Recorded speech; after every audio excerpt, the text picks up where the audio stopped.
Hello, एक देखिए नया वीडियो है। अब पिछला जो वीडियो था उसमें हम लोग पढ़े थे दो सदिशों के बीच के कोण ज्ञात करने का तरीका, नहीं how to find the angle between two vectors. दो सदिश है उसके बीच का हम लोग कोण कैसे ज्ञात करेंगे, और उसके लिए एक सिंपल सा फॉर्मूला बताया गया था कि जब भी कोण ज्ञात करने की बात करें तो इस फॉर्मूला का हम लोग प्रयोग करते हैं। cos theta equal to A vector dot B vector, A का मैग्नीट्यूड बी का मैग्नीट्यूड। ये था ए डॉट बी और डिवाइडेड बाई ए का मैग्नीट्यूड और बी का मैग्नीट्यूड। ए डॉट बी निकालिए, ए का मैग्नीट्यूड निकालो, बी का मैग्नीट्यूड निकालो, इसको हल कर दीजिए। ठीक है, ये हो गया था। यहाँ पर हम लोग एक नया चीज पढ़ने वाले हैं, यहाँ ध्यान दीजिए। ये एक नया चीज है, दो सदिशों के लंबवत होने का शर्त है ना।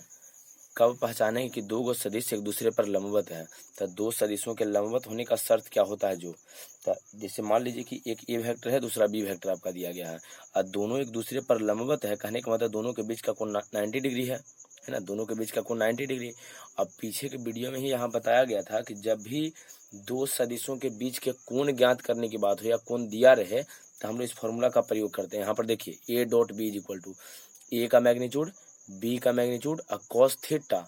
चूंकि यहाँ ए और बी दोनों एक दूसरे पर लंबवत है तो थीटा का मान हो जाएगा 90 डिग्री 90। ये बताइए cos 90 का मान होता है कितना, तो यहाँ पर cos 90 का मान 0 होता है। अब जानते हो cos 90 का मान 0 है, तो जब इसका मान 0 हो गया, 0 में इससे गुना कीजिएगा तो टोटल फैक्टर आपका 0 बन जाएगा। मतलब ध्यान रखिएगा ए डॉट बी का मान 0 होता है कब, जब ए वेक्टर और बी वेक्टर एक दूसरे पर लंबवत हो तब। यही आपको ध्यान रखना है, जब दो सदिश एक दूसरे पर लंबवत हो या दो सदिशों के एक दूसरे पर लंबवत होने की बात करें, या ये कहा जाए कि सिद्ध कीजिए कि दो सदिश एक दूसरे पर लंबवत है, तो इस वाला स्थिति में ये दोनों का डॉट प्रोडक्ट जो रहेगा हमेशा 0 होता है। ठीक है ना, लंबवत होने की बात करें मतलब डॉट प्रोडक्ट 0 एकदम मोस्ट इंपोर्टेंट है। आगे बहुत वो काम देने वाला 3D में यहाँ लिखा गया है कि दो सदिश लंबवत होते हैं यदि उसका अदिश गुणनफल जो है मतलब ए डॉट बी 0 हो जाए, है ना। दो सदिश लंबवत होते हैं यदि उसका अदिश गुणनफल 0। इस रिजल्ट को एकदम ध्यान रखिए। चलिए यहाँ देखिए ए डॉट बी का मान 0 होगा कब, जब दोनों लंबवत होगा। जिसे यहाँ एक क्वेश्चन दिया गया है इसी थ्योरी पे, सिद्ध करें कि, यहाँ देखिए क्वेश्चन है, सिद्ध करें कि यहाँ पर देखिए 2i cap plus 3j cap minus 4k cap एवं 6i कैप, यहाँ देख लीजिए क्या 6i cap minus 4j cap plus 6k cap आपस में लंबवत है। ये सिद्ध करना है कि ये दोनों सदिश जो है, दोनों वेक्टर जो है आपस में एक दूसरे पे परपेंडिकुलर होगा, लंबवत रहेगा। तो इसके लिए क्या कर लिए, मान लीजिए कि माना कि ये वेक्टर बराबर है ना, नाम तो दिया नहीं है ये दोनों का, तो इसको ये वेक्टर मान लीजिए, इसको बी वेक्टर मान लीजिए।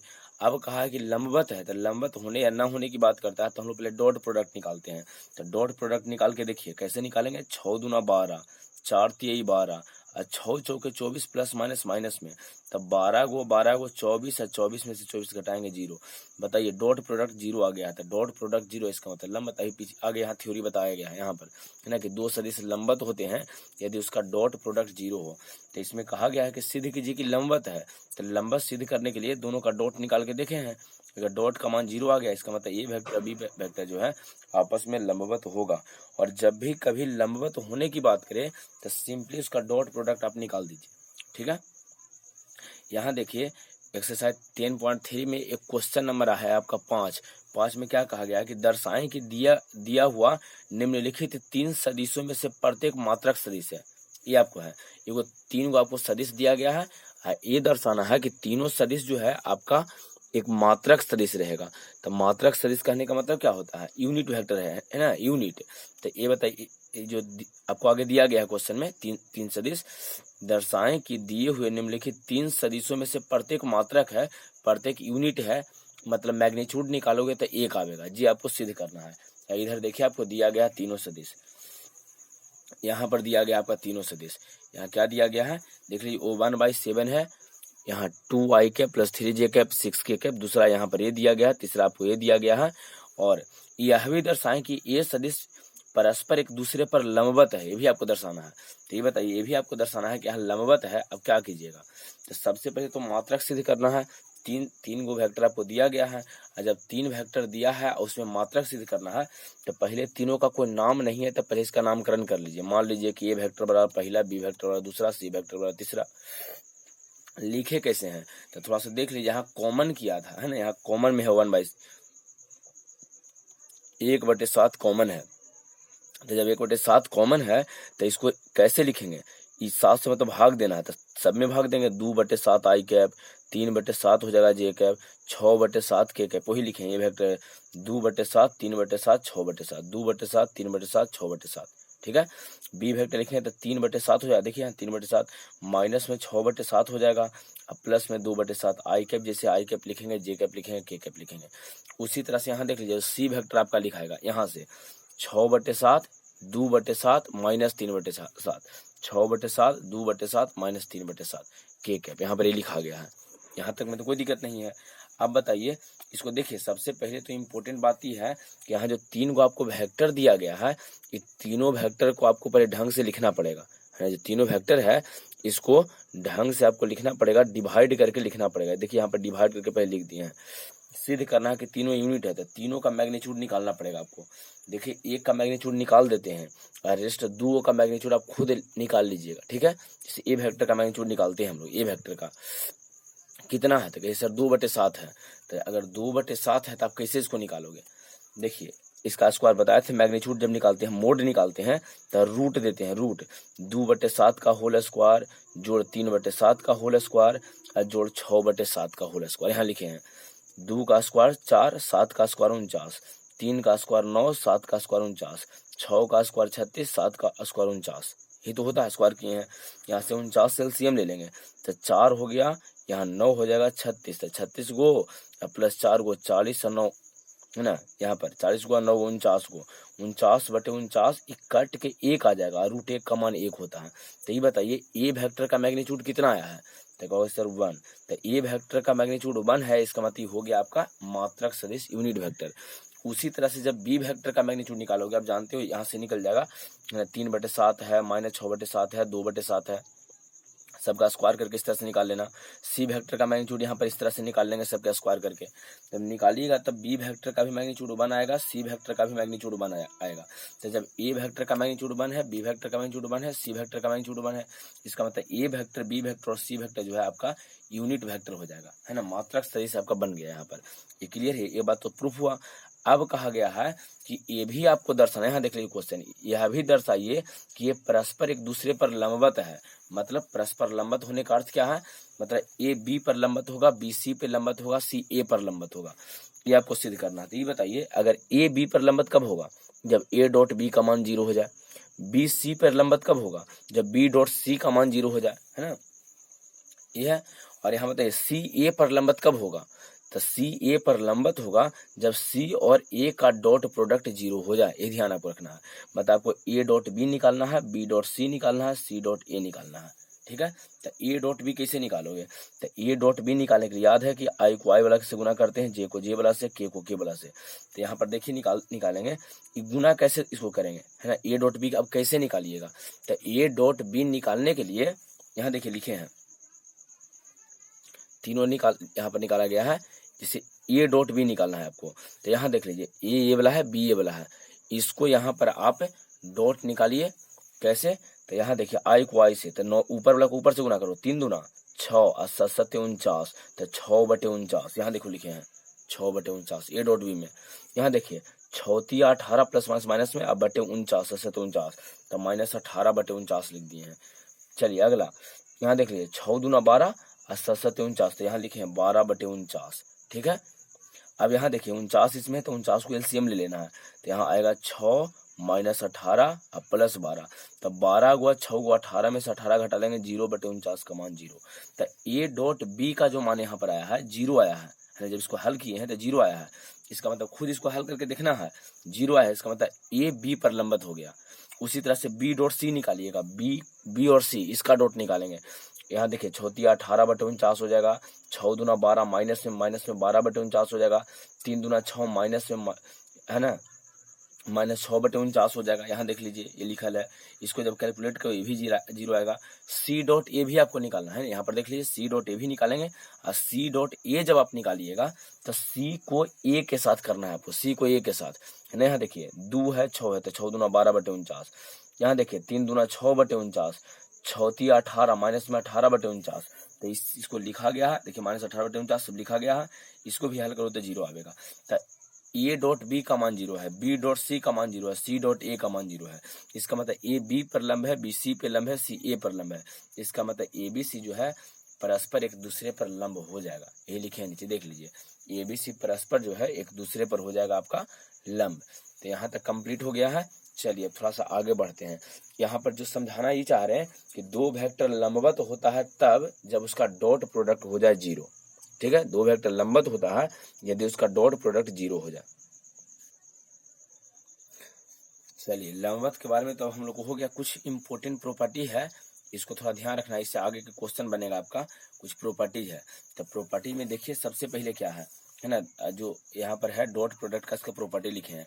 ये बताइए ए डॉट बी बराबर क्या जानते हो। तो यहाँ देखिए उसका लिखा गया है ए डॉट बी बराबर ए का मैग्नीट्यूड है, बी का मैग्नीट्यूड है कॉस थीटा। यहाँ थीटा ए और बी के बीच का कोण होता है। ये भी आप जानते हो कि ए डॉट बी कहिए चाहे बी डॉट ए, पीछे निकाले भी हो, ए डॉट बी या बी डॉट ए जो है, ए डॉट बी और बी डॉट ए आपस में बराबर होता है। जितना ए डॉट बी का मान है उतना ही बी डॉट ए का मान होता है। यदि ए वेक्टर बी वेक्टर दूसरे पर लंब होता, डॉट प्रोडक्ट 0। अभी बता रहे थे कि जब दो वेक्टर दूसरे पर लंब रहे है ना, तो उसका डॉट प्रोडक्ट 0 होता है। दो वेक्टर लंब रहे तब। इसी का एक यहाँ देखिए, इसी का एक नोट्स पॉइंट है, इसको ध्यान रखना है। मोस्ट इंपोर्टेंट जो है आपके लिए, ऑब्जेक्टिव के लिए मोस्ट इंपोर्टेंट है। जैसे आई कैप होता है एक्स के लिए, जे कैप होता है वाई के लिए, और के कैप होता है जेड के लिए।